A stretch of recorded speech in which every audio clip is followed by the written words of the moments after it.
Listo. Bueno, yo ahora, bueno, voy a compartir, como les dije, un archivo de Power. Vamos a hablar un poquito sobre la enseñanza, el proceso de enseñanza y aprendizaje del fútbol, infantil, y digamos, juvenil también, pero no vamos a hablar de entrenamiento, ¿sí? Sino que vamos a hablar de procesos pedagógicos para la enseñanza, en este caso específico, del fútbol, que es en lo que he trabajado yo muchos años, además del handball. Eh, Hemos tenido la oportunidad con algunos colegas en un momento de compartir conceptos en un libro que se llama La infancia hecha pelota, y el subtítulo del libro es La superprofesionalización del fútbol infantil. Como todos sabemos, todo lo que ocurre en ese aspecto, aunque no estemos en ese rubro, aunque no, nosotros, bueno, acá de este ambiente somos todos profes, digamos, pero cualquiera que uno le pregunte, el hijo seguro, o la hija ahora, ha jugado al fútbol en algún lado y han sido sometidos a este tipo de presiones, de lo que conlleva un deporte súper profesional como es el fútbol, y bueno, y las barbaridades que se hacen con los chicos. Y en ese camino de que vamos a hacer sobre esta charla, tiene que ver también con que debemos los profes de educación física ocupar fuertemente ese espacio dentro del fútbol infantil y juvenil, ya que por lo general suele ocurrir que se asocia a grandes jugadores de fútbol, a jugadores que han llegado a una trayectoria, o han llegado a una primera división y demás, inmediatamente se los asocia como que pueden tener su escuela de fútbol, empezar a trabajar, a enseñar conceptos, y eso no está mucho más que alejado de la realidad. Sin formación pedagógica y didáctica, se cometen muchos problemas, se queman etapas, y evidentemente hay un montón de chicos que son frustrados a temprana edad, cuando habiéndolos llevados paulatinamente podrían haber llegado a ser jugadores de fútbol si es que en su momento lo deseaban, ¿cierto? Así que yo acá ahora les voy a mostrar unas imágenes que son de clubes. Yo vivo en plena capital federal, en el barrio de Boedo, y soy de San Lorenzo, además, de paso el aviso. O sea, acá tenemos mucho fútbol infantil. En Capital Federal tenemos aproximadamente 500 clubes en toda la ciudad. No hablo del conurbano y la provincia de Buenos Aires, ¿no? Que a veces se asocia a Buenos Aires como todo. Yo hablo de la ciudad de Buenos Aires. Tenemos esa cantidad de clubes y todos juegan la misma modalidad, el baby fútbol, chiquito, de 6 jugadores, entre los 6 y los 12 años, ¿sí? Aunque también están incluyendo categorías a veces más chiquitas, por todo un tema comercial, de cobro de entrada, venta de camiseta, buffet y demás. Y después sí ya pasan a hacer fútbol de 11, en las categorías inferiores de AFA en algunos casos, o en ligas locales. Así que lo que vamos a ver es unas pequeñas fotos que son de clubes que juegan esta modalidad de baby fútbol. ¿No es cierto? Que sé que en el interior esto no es tan así. Así que denme un minutito que busco que esperemos que la tecnología funcione todo bien. Creo que sí. Que voy a ocultar acá ahí está. Bueno, ahí se puede ver. Hola. Sí, Sí, se sí aprecia. se ve. Sí, se ve. ¿Se ve? Cualquier cosa pone en pantalla completa, así no se ven todos los archivos. Yo lo tengo en pantalla completa en la mía, ¿y no? Acá se ve tus archivos al costado, pero se ve perfecto lo mismo. A ver, aguárdame un segundito, a ver si podemos hacerlo bien. Yo lo veo completo bien acá, claro. A ver. ¿Es un video o un power lo que tenés ahí? No, Ahí es un... Ahí está. ¿Se ve ahí? Perfecto. Sí, se ve perfecto. Bueno, bueno, acá, como les decía, vamos a hablar de escuelas de fútbol, ¿sí? Y estos son carteles que van a ver, que si ustedes vienen a Buenos Aires, cada 2 cuadras tenemos un club, así que los van a ver muy a menudo. Fútbol infantil, torneo de baby, desde los 6 años en adelante. Asociemos el concepto de torneo y la edad, ¿no es cierto? Prueba de jugadores, edad 4 años en adelante, ¿sí? ¿Qué me llama la atención de esto? Me pregunto. Prueba de jugadores de 4 a 12 años, varias ligas, ¿sí? No les alcanza con una, sino que juegan en varias ligas. Este es un club, Círculo Unido 2, prueba de jugadores, 4 a 12 años nuevamente, ¿sí? Acá tenemos una foto que dice jugadores disputando el balón, ¿sí? Vemos que son jugadores de primera división, este es un partido del ascenso, Comunicaciones San Telmo. Y acá me pregunto qué vemos, ¿no es cierto? Bueno, vemos un niño, ¿sí? Que está pisando una pelota de jardín, ahí tiene el guardapolvo, ¿sí? 5 años, acá vemos otro también,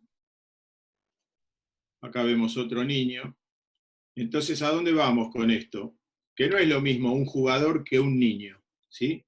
Entonces estamos acostumbrados a ver entrenadores de fútbol, ¿sí? Vuelvo a insistir con el concepto, por ahí no nosotros los profes, pero sí las escuelas de fútbol proliferan muchísimos entrenadores que, bueno, que han sido por ahí un papá, que se suma con buena onda, todo bárbaro, pero no tiene la formación para hacerlo, o exjugadores. Entonces, ¿qué hacen?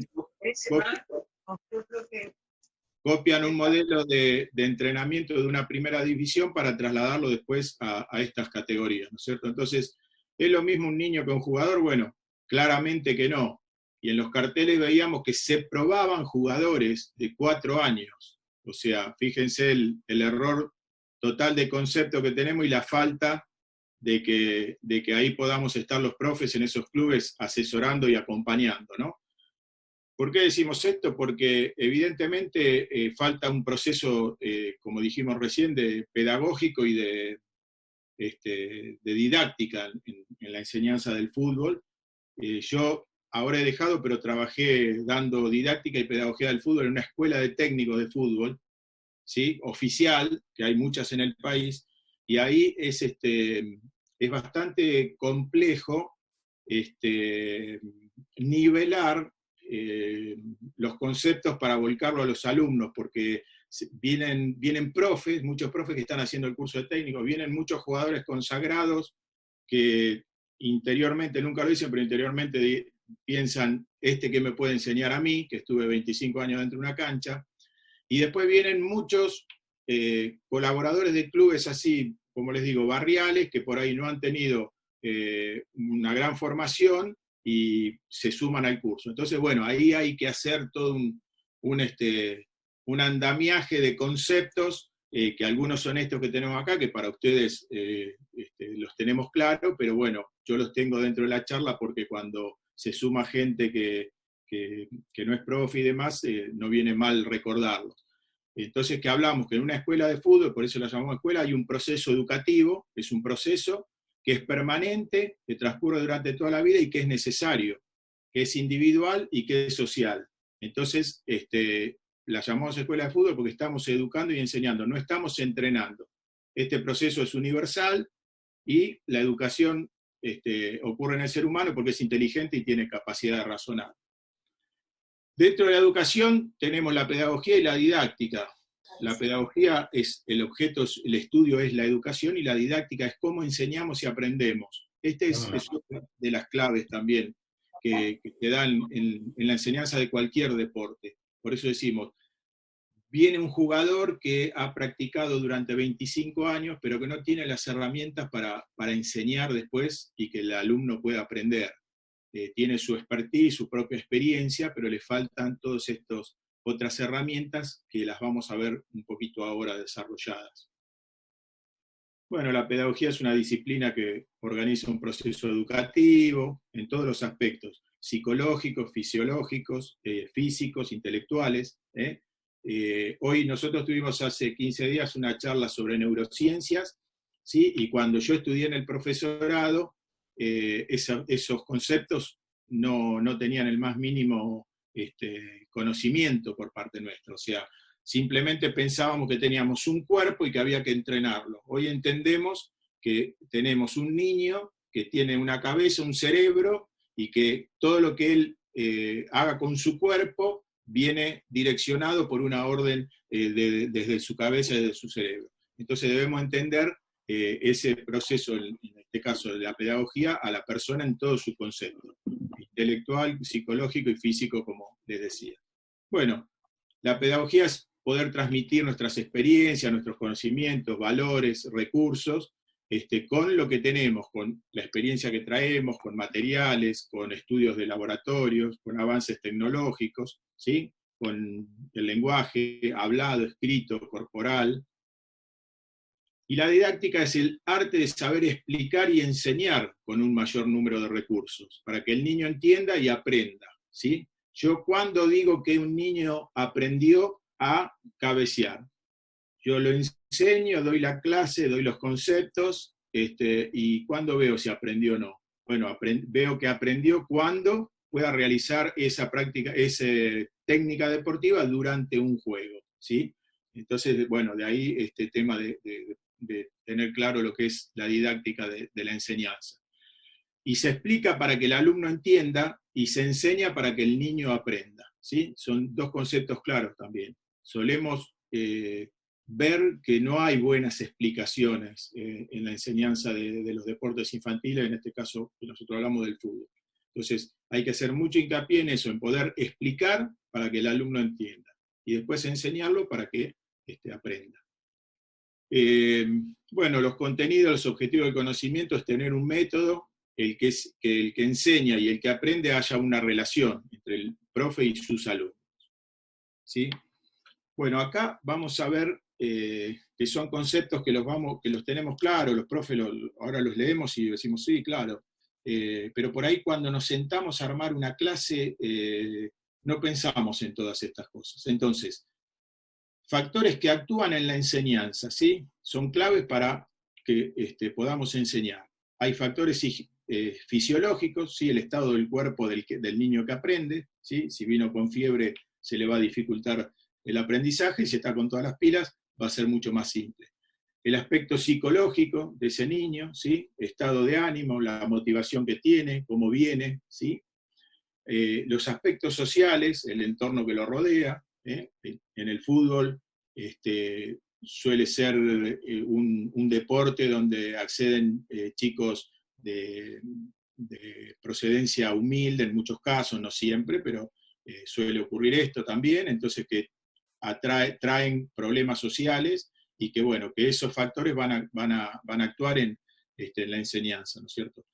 El lugar físico, sí, el espacio que ocupa el que va a aprender, sí, la infraestructura que tenemos. Esto de la infraestructura, sabemos que nosotros somos magos en esto, porque nunca solemos tener por ahí ni lo mínimo necesario para hacer, pero nos las ingeniamos y trabajamos igual, pero es un factor que hay que tener en cuenta, que es el lugar físico, ¿sí? No es lo mismo trabajar en un ambiente totalmente equipado que en uno que no lo es, ¿no es cierto? Y didáctico, la relación comunicativa entre el docente y el alumno. Entonces, esos factores son los que actúan en la enseñanza. Ahora tenemos factores que inciden sobre el aprendizaje. Tenemos factores físicos, que son las condiciones del medio ambiente, ¿sí? Del medio ambiente físicos nos referimos a esto, al medio ambiente, al espacio donde voy a enseñar, no al cuerpo del niño, ¿no es cierto? Entonces, ¿inciden estos factores? Sí, claro que inciden. La iluminación. Si yo estoy de noche entrenando, jugando en una canchita, enseñando y no tengo luz, evidentemente al niño le va a costar más que si lo hacemos en condiciones óptimas. Si hay ruidos en el ambiente donde yo trabajo, donde puedo explicar desde una punta de la cancha y desde la otra no me escuchan porque al lado, no sé, ocurre una fiesta o cualquier otro ruido que pueda alterar el ambiente. La temperatura, ¿sí? Si estoy en el medio del frío, al aire libre, sin techo, bueno, las condiciones materiales del lugar de trabajo, ¿sí? Todo lo que tenga que ver con la cancha, con el material, con el piso donde entreno, y los horarios, ¿sí? Entonces esos los llamamos factores que van a incidir sobre el aprendizaje, ¿sí? Entonces volvemos a lo mismo, va a ser más fácil aprender con todas estas condiciones óptimas que teniendo este tipo de dificultades. Esto en cuanto a los factores físicos, tenemos más, ¿no es cierto? Tenemos factores fisiológicos que están relacionados con el estado orgánico del niño, ¿sí? Que los mencionamos, Dante, pero bueno. Dante, Sí, te estamos sí. viendo a vos y no vemos la diapositiva. Creo que tenés la diapositiva arriba, me parece. A ver. Yo sí la veo. Sí, se lo está viendo la diapositiva. Perfecto, perfecto. Bien, listo. Siga, siga. No pasó nada. ¿Sí? Bueno. Otros factores que inciden en el aprendizaje son los fisiológicos, relacionados con el estado orgánico del niño, sensoriales, vista y oído, ¿sí? Acá les doy un ejemplo que me viene ahora a la memoria en cuanto a los sensoriales. Yo entrenaba en un club unas categorías infantiles y un día, bueno, tenía un técnico alterno y yo un día estaba en la tribuna viendo el partido con los papás, y al nene le hacían muchos goles muy seguidos. Y bueno, la tribuna era un escándalo, los papás sueltos, desatados, no insultándolo, pero bueno, no alabándolo precisamente a esta criatura que le hacían varios goles. Y yo que noté desde ahí de arriba de la tribuna, que ese nene no veía bien. Me di cuenta que no veía bien porque él reaccionaba siempre tarde cuando la pelota llegaba. Bueno, se habló con el papá, se fue al médico y evidentemente tenía un problema de visión. Entonces, digo, son cosas que nosotros debemos tener en cuenta porque por ahí insistimos en un jugador, en un niño que está aprendiendo en determinada posición o reprimiéndolo desmesuradamente, reprendiéndolo desmesuradamente, y no tenemos en cuenta que estos factores van a incidir si escucha y si ve. Bueno, la coordinación perceptiva motora que pueda tener ese niño desarrollada, el estado de nutrición, el estado de salud en general y el sueño. Los factores psicológicos, ¿sí? La concentración a la atención, la capacidad mental, la maduración, la emotividad, ¿sí? Una estabilidad emocional, inestabilidad emocional, excitación, timidez, ¿sí? Interés, estado de ánimo. Bueno, sumamos los factores físicos, los factores fisiológicos y los psicológicos que van a incidir en el aprendizaje de ese niño. A ver. Factores sociales, bueno, estos en la Argentina lamentablemente todos los padecemos y cada vez más, digamos, pero bueno, son a tener en cuenta que provienen del contexto ambiental humano, el medio familiar, ¿sí? Qué tipo de familia tenemos, la profesión, el padre, si la madre trabaja, si el padre jugó al fútbol, lo presiona o no lo presiona, situación económica, si le puede comprar los botines, no, educativa, condiciones. El medio escolar y la comunidad, sus grupos e instituciones. Bien, esos son entonces los factores que nosotros vemos que inciden, ¿sí? En el aprendizaje, y para eso debemos tener factores didácticos que son creados por nosotros mediante la selección y estructuración de elementos adecuados para lograr resultados de aprendizaje, ¿sí? Y los vamos a mencionar. Tener motivación pedagógica, ¿sí? Tener presencia frente a los niños, motivarlos, ¿sí? En lo afectivo, poder llegarles desde lo afectivo, antes de la técnica del deporte en sí, de la técnica deportiva que querramos enseñar.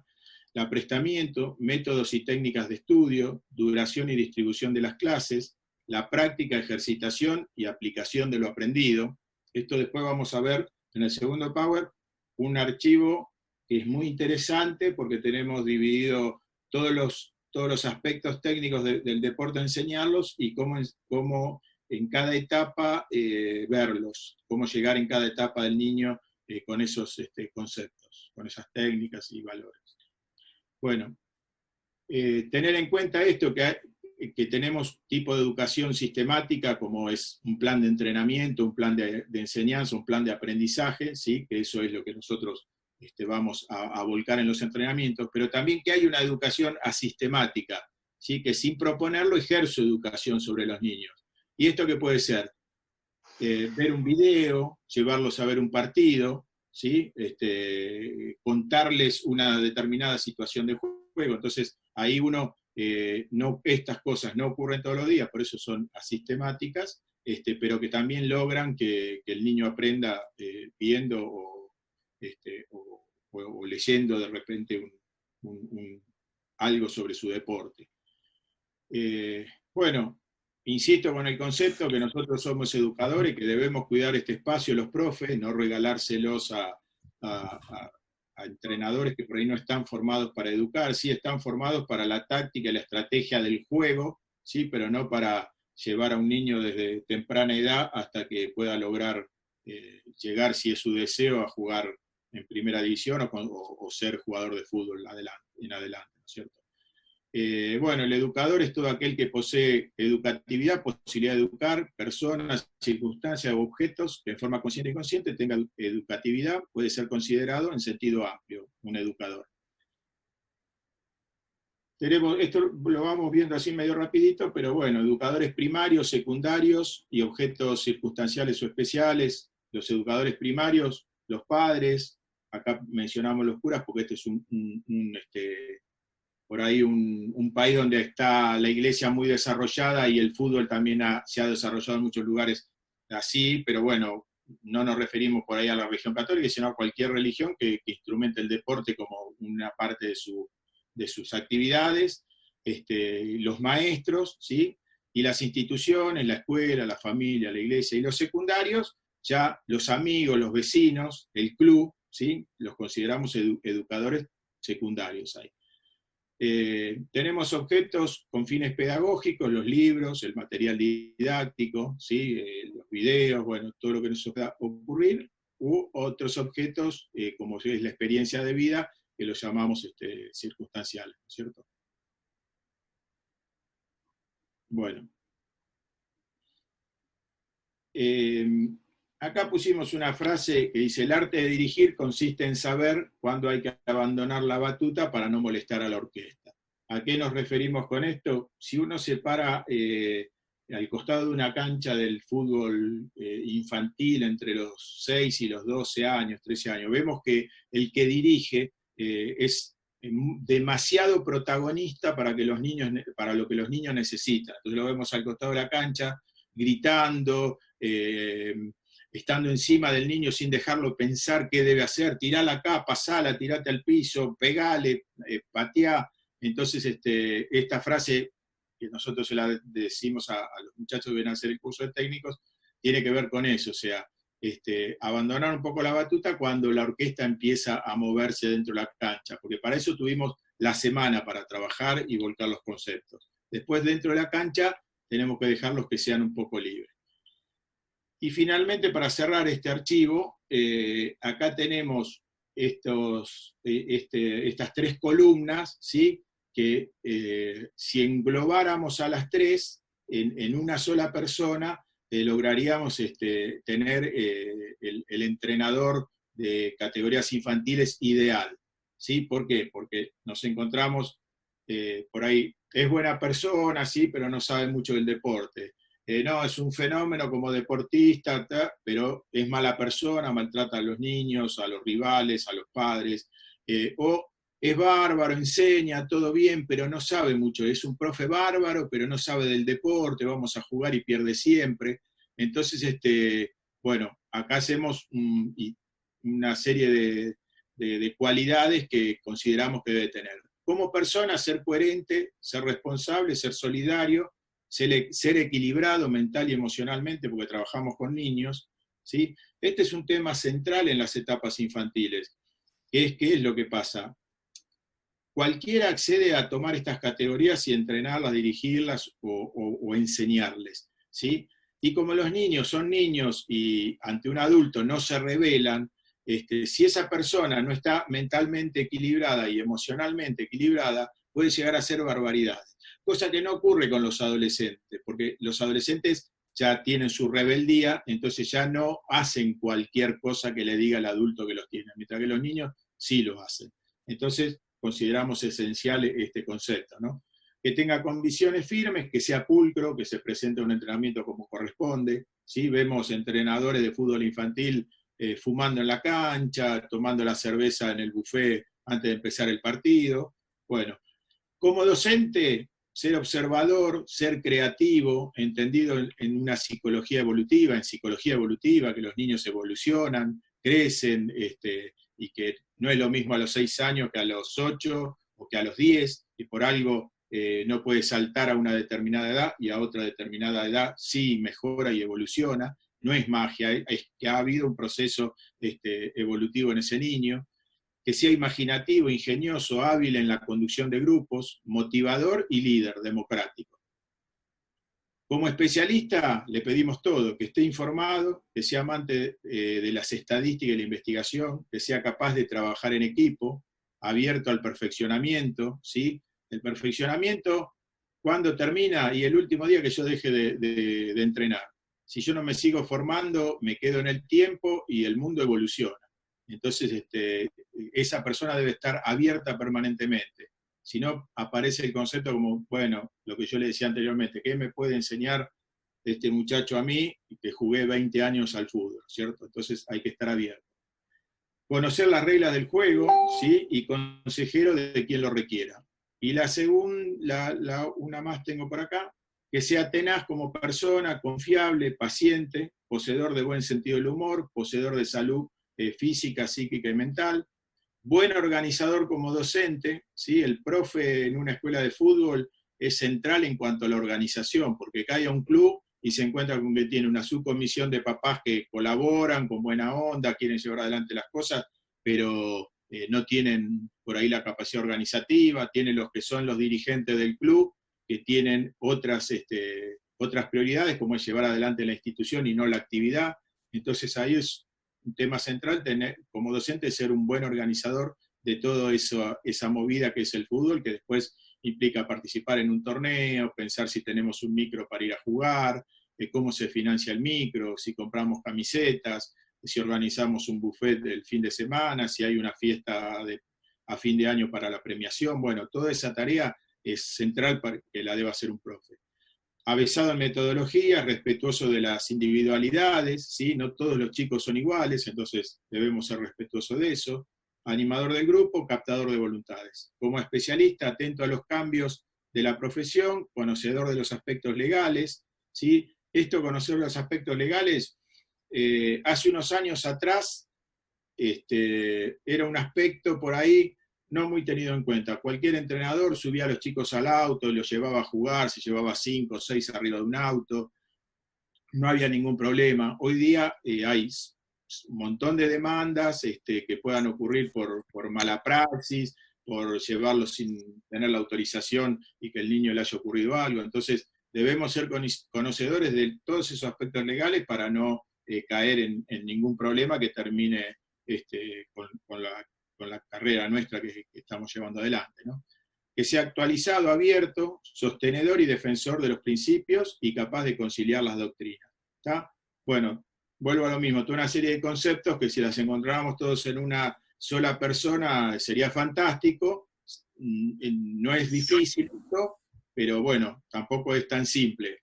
Pero a veces a los dirigentes deberíamos exigirle que cuando busquen a alguien para dirigir sus equipos infantiles, los busquen con este perfil. Así que bueno, esto es lo que planteamos ahí en este archivo.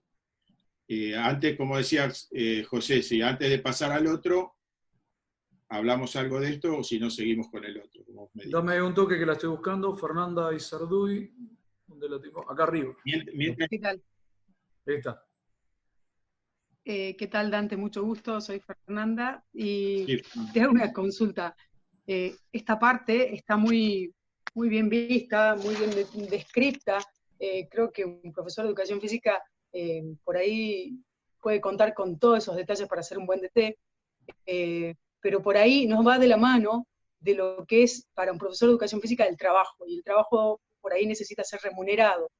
Y estas actividades por ahí, insisto, quedan liberadas a gente que no lo tome como una salida laboral, como una dedicación a modo de que puedan entregarle no solo la pasión, la vocación, que la debe tener también cualquier profesor de educación física, como las tienen algunos jugadores destacados, lo que fuere, pero ese espacio me parece que queda muchas veces vacío, no por por falta de interés, sino por falta de posibilidad al no ser bien remunerado, no solo en el fútbol, ¿no? En muchos deportes. No sé qué. Sí, bueno, sí, esa es una problemática que ocurre en los clubes, creo que en todos los deportes, pero en el fútbol también mucho más, que es mandemos a las divisiones infantiles al que sabe menos, al que nos cobra menos, al que exige menos, cuando en realidad debe ser al revés, debemos mandar a esas etapas formativas a los que más capacitados están para llevar adelante la tarea. Después chocamos con lo económico, pero bueno, esa es otra discusión, no entremos en esa porque si no nos suicidamos todos acá. No, pero estaría bueno, perdón, estaría bueno que esté en la problemática, porque una vez que se discuta esto, yo creo que van a empezar a tomar la formación de los niños con realmente la importancia que se merece, ¿no? Por ahí hasta las casas formadoras, por ahí antes daban títulos para maestro, que podían enseñar en la primaria en algún tiempo, y después se especializaban para enseñar en clubes, secundarios, lo que fuera.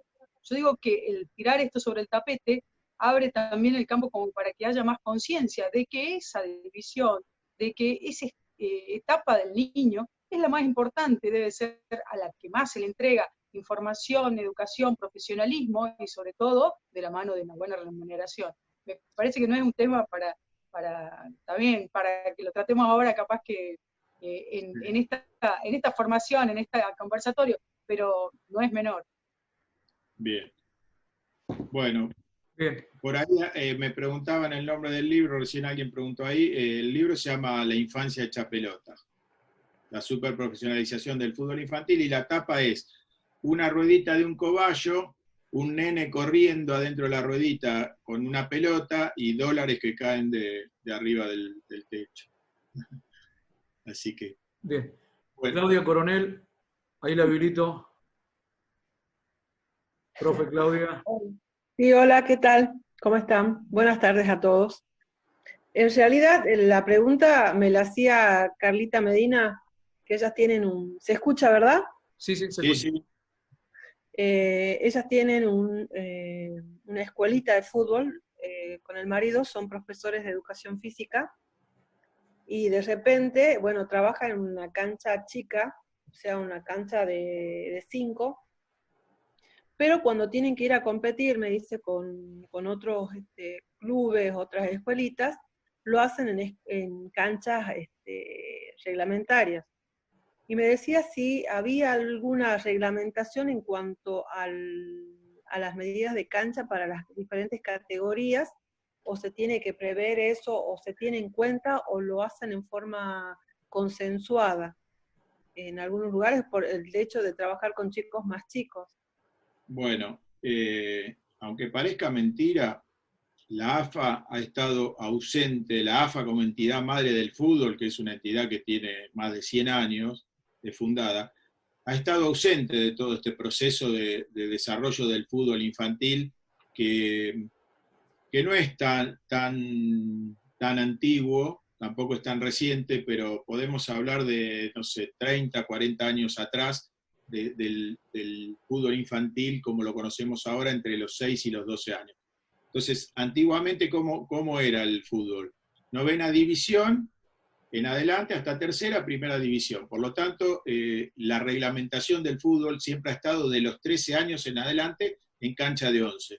Entonces juega un niño que tiene 13 años en el arco de 7 metros por 32 de largo, como actúa como cualquier arquero de primera división, tiene el mismo arco, la misma dimensión en la cancha, todo. Eso se empezó a corregir hace unos años, y hace muy poquito, hace más o menos 2 años terminaron de reordenar un poquito, porque AFA incluyó lo que es el fútbol infantil, ¿sí? Que es sub-10, sub-11 y sub-12. Fútbol infantil se llama, de AFA. Entonces ahí han hecho ahora sí una cancha reducida, ¿sí? Se corre, el arco también está reducido, no recuerdo, pero si es de 4x2 o 3x2, por ahí como el de handball. Igual si quieren después lo busco y se los acerco. El arco está sobre la cancha grande, en el borde del área grande, o sea, la media luna el tiro penal es el área de la cancha reducida, y bueno, se empezó a reglamentar eso. ¿Qué pasa? Afuera de eso queda todo lo que son las ligas, cualquier liga de fútbol que organizaron, que se juntaron 10 dirigentes, 10 padres, 4, 3, lo que sea, y armaron su liguita. Entonces cada uno pone su reglamento. Entonces no hay reglamentación.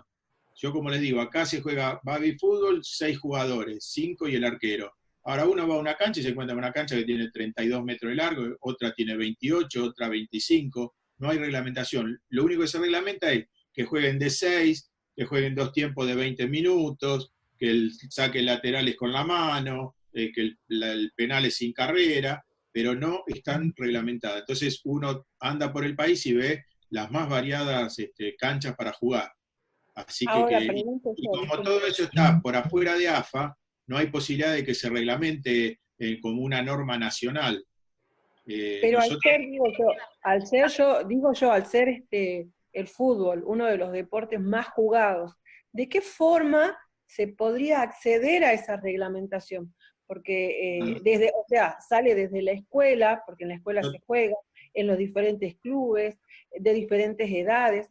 Yo creo que tendríamos que tener la posibilidad de hacer una reglamentación como para que muchos chicos no queden fuera de diferentes, o se cansen antes, porque muchos chicos, como digo, las capacidades de ellos no están hechas para correr tanto en una cancha reglamentaria. Entonces, de repente sería necesario empezar a pensar también en los más chicos, creo yo, no sé.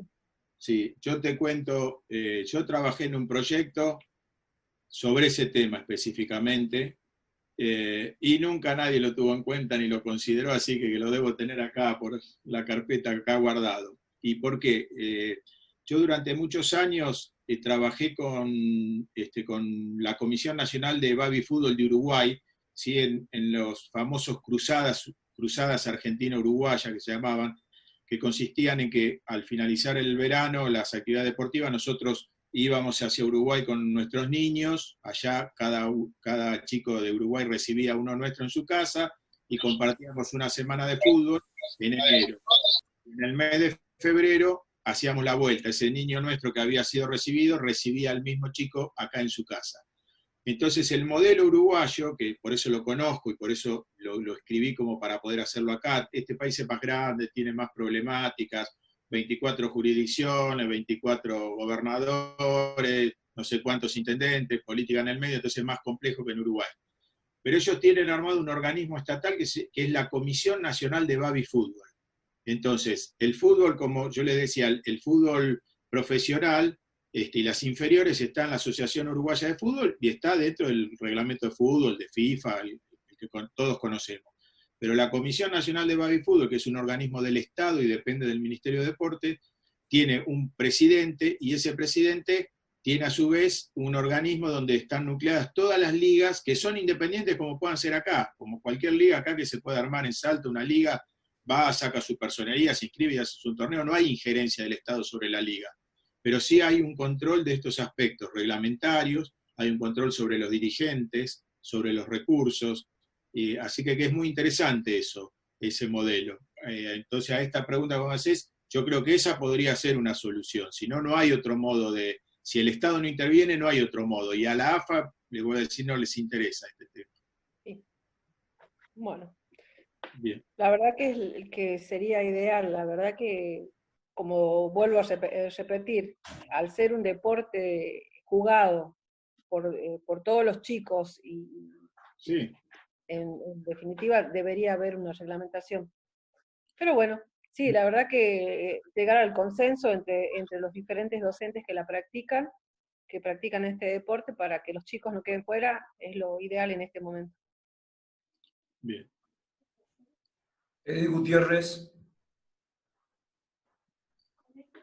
Hola, hablando del tema justamente de la normativa, que es un tema que a mí me gusta mucho, hace muchos años hubo a nivel nación una movida donde se sacó una ley que no se podía competir antes de los 11 años, y entre esas provincias quedó Salta, pero ni siquiera ahora se respeta.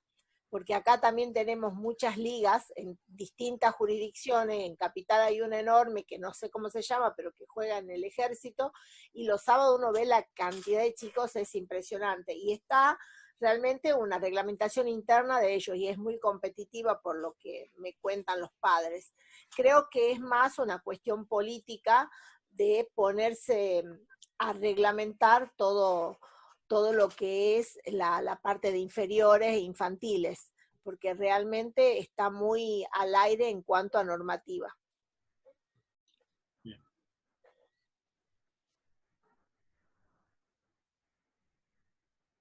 Bueno, José, No tenemos más preguntas, Dante. ¿Podemos seguir? bueno, pasamos al segundo archivo, que ahí, a ver si...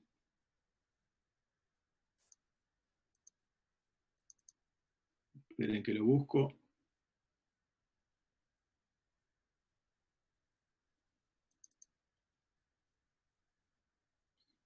Bueno, ¿se ve ahí?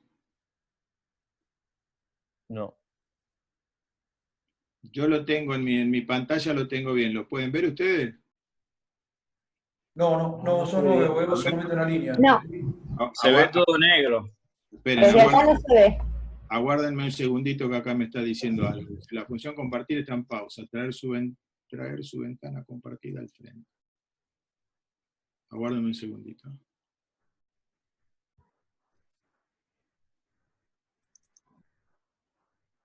¿Ahora? Ahora sí. Ahora sí. Ahora sí. Bueno, bien. Bueno, hicimos un encuadre entonces un poco no, teórico, bien teórico sobre este proceso. Y yo acá ahora, después estos archivos se los mando, ¿no es cierto?, para que los tengan. No es una receta lo que les voy a dar, ¿sí?, sino que es un ordenamiento de conceptos y de desarrollo de técnicas del juego,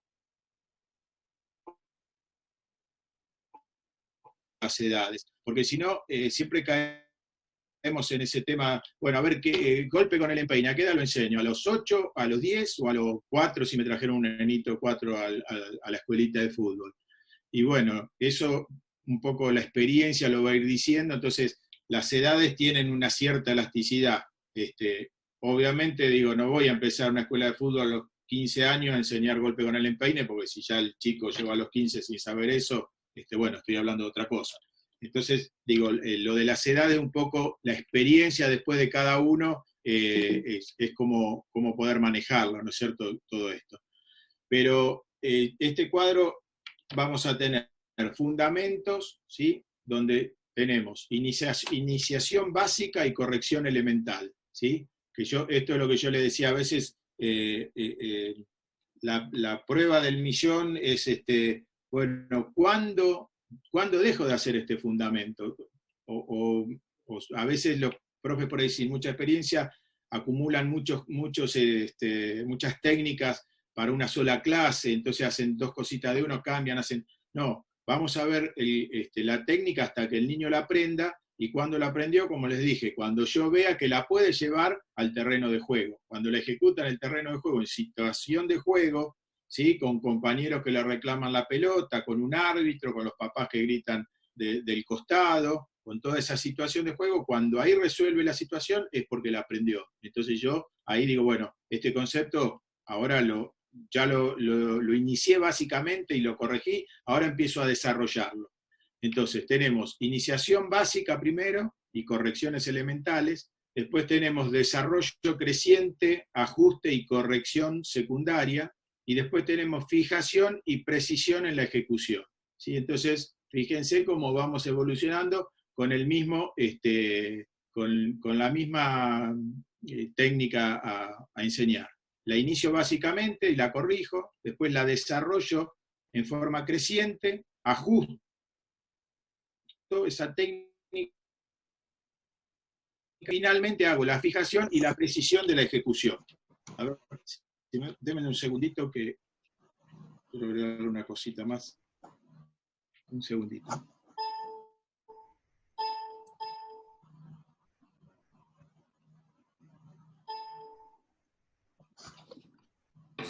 Listo, ya estoy. Listo. Bueno.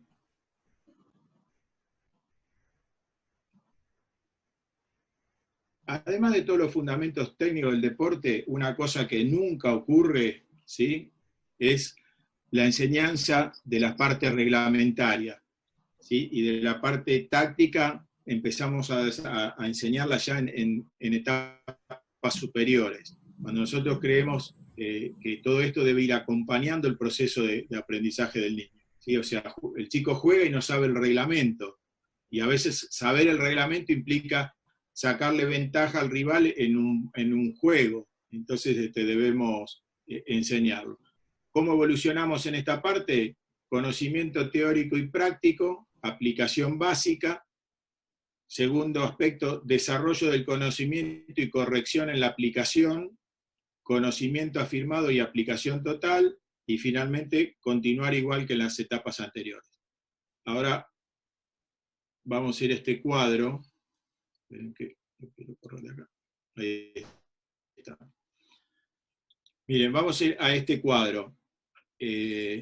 Olvídense de las edades que tenemos arriba, ¿sí? Porque si yo miro este cuadro así descolgado de esta charla, digo, este tipo está loco, quiere enseñarle a un nene de 4 años a jugar con la pierna hábil, ¿sí? Porque uno piensa que ya está ese nene de 4 años dentro de una cancha jugando un partido de fútbol con la camiseta del árbitro y gritando los goles. No, acá estamos hablando de un proceso de enseñanza que también me gusta llamarlo de alfabetización motriz, ¿sí?, donde los niños en estas etapas aprendan e incorporen todo lo que tenga que ver con su motricidad, una riqueza total en todo lo que sea motriz, en el correr, saltar, girar, rolar, para que después, si sigue jugando al fútbol, bárbaro, y si va a otro deporte pueda trasladarlo tranquilamente. Pero bueno, como hay que ordenarlo en algún momento entre edades, digamos, ponemos ahí, pero lo importante son la progresión de la enseñanza. En este caso puntual vamos a hablar del pase, ¿no es cierto? Entonces ahí tenemos el pase. Donde hay un solo punto, ¿sí? Bueno, y tenemos dividido la pierna hábil y la pierna menos hábil del niño, del jugador en este caso, ¿sí? Esta es otra discusión también, si perdemos tiempo enseñándole al niño a que trabaje con su pierna menos hábil o avanzamos trabajando con la pierna hábil. ¿Qué hacen casi todos, la mayoría? Trabajan con la pierna hábil. No, nadie dedica tiempo a trabajar con la pierna menos hábil de un jugador. Ahí podemos agregar varios factores, ¿no? A veces no es que el profe no sepa o no quiera, sino que, bueno, tiene muchos chicos, tiene poco tiempo, bueno, tiene pocos elementos, entonces se complejiza esta situación. Como acá estamos hablando de un proceso en la teoría y tratando de ser lo más abarcativo y global posible, tenemos la obligación de escribirlo. Si en algún momento estoy en condiciones de aplicarlo, bárbaro. Entonces, esta guía que les va a quedar. Tenemos niños de 4 o 5 años, dice acá, podemos llevarlo a 6 o 7. Abro mi escuela de fútbol, son los primeros que vienen. Trabajo la pierna, el pase, con la pierna más hábil y con la pierna menos hábil. Entonces, fíjense en la progresión. Borde interno, hago conocimiento teórico y práctico de esa aplicación básica con las 2 piernas, en ese primer nivel, con las 2 piernas. Borde externo, no lo trabajo en el primer nivel. Olvidémonos si es 4 o 5, 6 y 7, o 7 u 8 si es el primer grupo que va a arrancar aprendiendo fútbol. Y el empeine también, hago conocimiento teórico y práctico y aplicación básica de ese elemento. Entonces yo ahí ya tengo para diseñar grupo inicial de fútbol infantil, técnica a enseñar, pase, trabajo pierna hábil, pierna menos hábil, trabajo borde interno y trabajo empeine, no trabajo borde externo, y en ambos fundamentos hago conocimiento teórico y práctico y hago una aplicación básica, ¿sí? Dejo que el niño trabaje en forma básica con eso. Cuando paso al segundo nivel, ¿sí? Fíjense que ahí empezamos a complejizar la enseñanza, ya hago hincapié sobre la pierna hábil, donde hago desarrollo del conocimiento y corrección de esa aplicación con la pierna hábil. Y con la pierna menos hábil sigo haciendo un conocimiento teórico práctico y correcciones más elementales. Porque es lo que digo, ahí no vamos a hacer tanto hincapié porque con seguridad se me va a complejizar poder desarrollarlo ampliamente. El empeine, ahí sí, en la segunda etapa, que es relativamente simple llevarla con el empeine, entonces en el segundo nivel, olvidémonos de la edad, vuelvo a lo mismo, hacemos también desarrollo del conocimiento, corrección de la aplicación y ya un conocimiento afirmado de aplicación. Y ahí empezamos a ver en el cuadro donde tenemos un punto o 2 puntos, o donde está la flechita quiere decir que continúa como en la etapa anterior.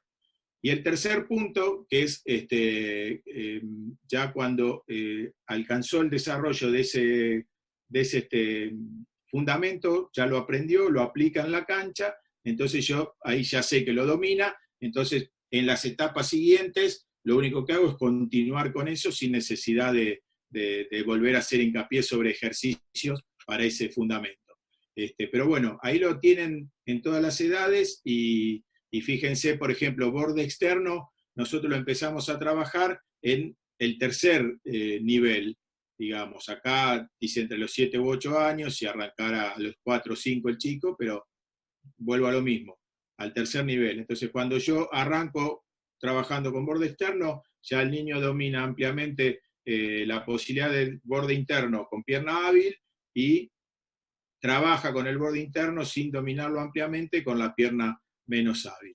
Esto en cuanto al pase. Acá hicimos lo mismo para recepción y conducción, otro elemento clave del fútbol, poder recibir la pelota y poder trasladarla, ¿sí? Entonces ahí tenemos todas las formas de poder recepcionar la pelota. Planta de pie, borde interno, borde externo, empeine, muslo y el pecho, ¿sí? Acá podríamos agregar la cabeza también, ¿sí? Podemos hacer una recepción de la pelota con la cabeza tranquilamente. Y lo mismo, el cuadro, ahí está, lo tienen ahí, como es graduado para cada edad, qué hacer en cada edad y con cada fundamento, ¿sí? Entonces, en el primer nivel trabajamos recepción con planta de pie, trabajamos recepción con borde interno, con muslo y con pecho, ¿sí? En la fase inicial, que es el conocimiento teórico y práctico, y la aplicación básica. Después, bueno, ahí ven, ya empiezan a ver cómo se va desarrollando. Y en la conducción, tenemos conducción libre, borde externo, borde interno, pisando la pelota o haciendo dribbling. Y lo mismo, ahí vemos el grado de complejidad, donde van viendo que hay técnicas más complejas que recién las empezamos a desarrollar. Por ahí, fíjense, qué sé yo, a ver acá, borde externo, estamos hablando de prácticamente el cuarto grupo, a partir de los 10 años en este caso, en otros por ahí puede ser los 11, los 12 años, que los empezamos a desarrollar. Con este tema de las habilidades de los niños y demás, también hay que ver el medio ambiente donde el niño se desarrolló. Yo acá tengo una frase que es que acá en Buenos Aires nosotros los pibes los bajamos de los balcones, ¿sí? Para jugar. Entonces ustedes no saben lo duro que es enseñar a jugar al fútbol a los chicos acá en Buenos Aires. ¿Por qué? Porque el pibe vive en edificios, va a la escuela todo el día, y después va a la escuelita de fútbol 2 veces por semana, 1 hora. Y después va adentro de la casa, agarra la computadora, el celular, distintas alternativas, pero que no tienen que ver con la posibilidad de estar en la calle, de jugar, de correr, de saltar, de tirar una piedra, que por ahí me hago una idea que allá en Salta también habrá diferentes situaciones, si viven en Salta Capital o en otro lugar, pero que evidentemente los chicos tienen un desarrollo motriz. Entonces ustedes cuando miran esto me dicen, pero pará, vos le vas a enseñar a los 10 años que trabaje con el borde externo, si yo tengo acá los de 6, 7 que vienen y te la llevan como quieren. Bueno, sí, evidentemente esas cosas ocurren porque han tenido más incentivación del del medio que hoy hablábamos, del medio ambiente en el que incide en la enseñanza y en el aprendizaje. Así que bueno, tienen esa ventaja ahí. Bueno, otro concepto, otra técnica que nosotros ponemos para desarrollar, que yo puse acá para desarrollar y que las trabajo, es el remate con la pelota, la misma situación, con borde interno, con borde externo, con el empeine de volea y los distintos niveles de complejidad.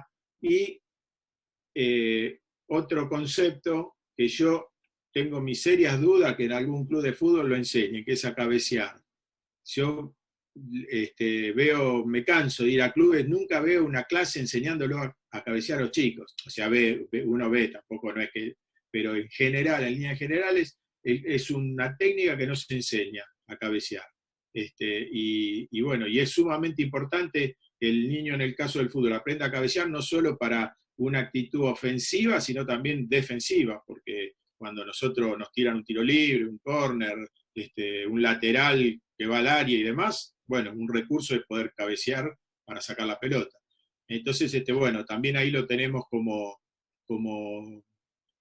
una técnica a enseñar, y también la tenemos nivelada, o sea, enseñamos a cabecear a pie firme primero, en forma frontal, que es la más simple para el primer grupo, y ¿qué hacemos? Bueno, enseñamos el conocimiento teórico práctico y la aplicación básica. En el segundo grupo seguimos con lo mismo, y ya en el tercer grupo hacemos desarrollo del conocimiento y corrección en la aplicación.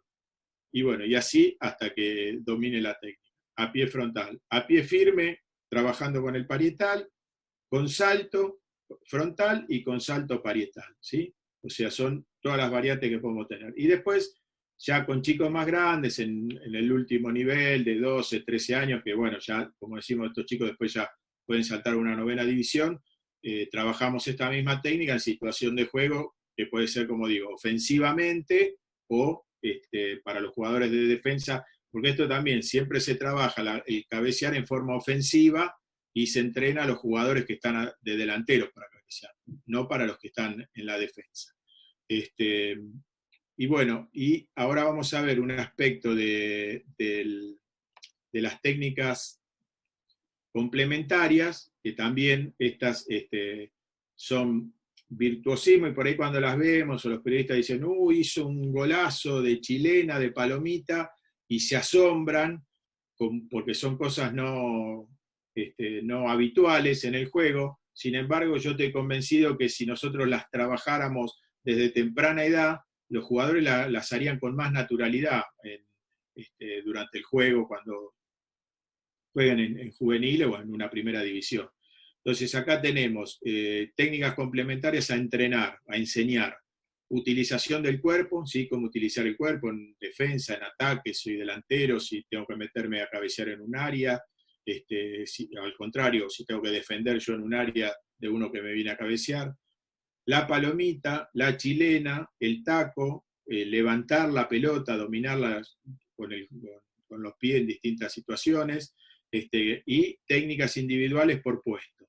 También, esto es lo mismo, a veces los entrenamientos son generales, ¿sí? Volvemos a lo mismo, por falta de infraestructura, por falta de materiales, por falta de estoy yo solo con 30 chicos, entonces bueno, no tengo más que jugar, y bueno, tratar de sacarlo de la mejor manera posible el entrenamiento, pero debemos asentar en nuestra planificación las técnicas individuales por puesto, ¿sí? No es lo mismo un marcador lateral que uno que juega de 9, o el arquero, o un volante que traslada la pelota y utiliza otras técnicas distintas a otro jugador que está en otra posición. Entonces, también debemos tenerlo en la planificación incluido, eso. Y después, las áreas, el área táctica, ¿sí? También, volvíamos a lo mismo, es decir, no se le enseña la táctica del juego a los niños, sino, ni el aspecto reglamentario. Entonces, nosotros acá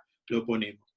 Hay un pensamiento táctico básico, ¿sí? De saber que, por ejemplo, si hay un córner de mi equipo y yo soy defensor, puedo adelantarme hasta la mitad de la cancha porque por ahí me puede llegar la pelota y yo patear y hacer un gol o pasársela a otro compañero. Entender que no es estar en una posición y jugar en esa posición nada más, sino que tácticamente yo puedo desplazarme en la cancha a otros sectores para, bueno, en este caso conseguir un gol, tratar de hacer una jugada. Entonces, de a poco debemos ir enseñándole ese tema a los chicos. Y bueno, y la táctica propiamente dicha, obviamente más adelante, y que bueno, esto por ahí ya son temas más puntuales del técnico, que hoy por eso hablábamos. Una cosa es el proceso de enseñanza del fútbol del profe y la táctica que ya tiene que ver más con el técnico, ¿sí? Si sube el 4 y baja el delantero y le hace una cortina para que pase, bueno, todas esas cuestiones que se pueden hablar. Y después hicimos todo un cuadro, ¿sí?, del reglamento, cómo ir aplicando el reglamento para que todos los... Vuelvo a lo mismo, o sea, yo he trabajado mucho en fútbol juvenil, cuarta división, jugadores que están a punto del fútbol del ascenso, llegar a primera división, y que no conocen muchos aspectos del reglamento. Lo conocen en general, ¿sí?, cómo se juega, pero muchos aspectos que a veces sirven, como digo, para sacar ventaja. Entonces, bueno, aprender, conocer los límites de la cancha, los saques laterales, los saques de iniciación, los saques de meta, los tiros libres, los tiros de esquina, el tiro penal, la ley del offside y las sanciones disciplinarias. Bueno, y ahí lo hemos graduado, lo hemos tabulado, en cierto modo, de cómo de a poco le vamos haciendo conocer a los niños o a los jóvenes cada uno de estos elementos, ¿tá? O sea, ahí vemos en el primer nivel básicamente enseñamos el saque lateral, el saque del arquero de meta y cómo son los tiros libres, ¿sí?, básicamente, y ya de esa manera ya juega. Después ya en el segundo nivel vemos los límites de la cancha, el saque lateral, el saque de iniciación, el saque de meta, el tiro libre, el tiro de esquina, el tiro penal, incluimos el tiro penal también, que el tiro penal requiere de toda una técnica, y también por ahí vemos en el fútbol profesional definiciones por tiro penal y jugadores que fallan y demás, que bueno, pues eso puede ocurrir, no es que fallen porque no hayan tenido un aprendizaje en las etapas inferiores, pero que también es un elemento a aprenderlo. Bueno, y esto es hasta acá la presentación, o sea que ahora podemos hablar sobre estos aspectos que les dejo acá.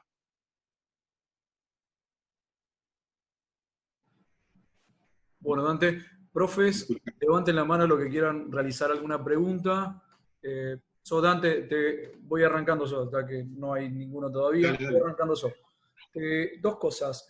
Vos hablabas de que hay una reglamentación para el fútbol infantil desde AFA, ¿sí?, en cuanto a dimensiones y todas esas cuestiones. Si es factible que después nos puedas pasar ese material. Sí. El otro que elaboraste vos con respecto a cuando hacías el intercambio con Uruguay y esas cuestiones, como para poder tenerlo de referencia, porque acá se trabaja mucho, tanto del lado de federado, de clubes federados, y el 80% prácticamente no están en ligas federadas, y es donde más casos de cuestiones de no tener en cuenta reglamento, juegan chicos en una cancha, te parten la cancha a la mitad, te juegan en un espacio de 50x70, pibes de 7 años, 11 contra 11, y cuestiones así. Entonces, como para tenerlo, y... Sí, eso te lo paso, quédate tranquilo que ya te digo, lo de AFA es muy, muy reciente. No sé si fue el año anterior, 2 años de tener que se empezó con la reglamentación. Así que les hago llegar eso, sí. Sí, es muy necesario, puesto que acá en la región vemos muchas de esas cosas. Sí, acá también, no te creas. Acá en las ligas así paralelas, bueno, ves cualquier cosa. Ves 10 años jugando en cancha de 11. El arquerito de 10 años en un arco de 7 metros 32 de largo por 2,40 creo que tiene de alto. Bueno, y bueno, y nadie dice nada.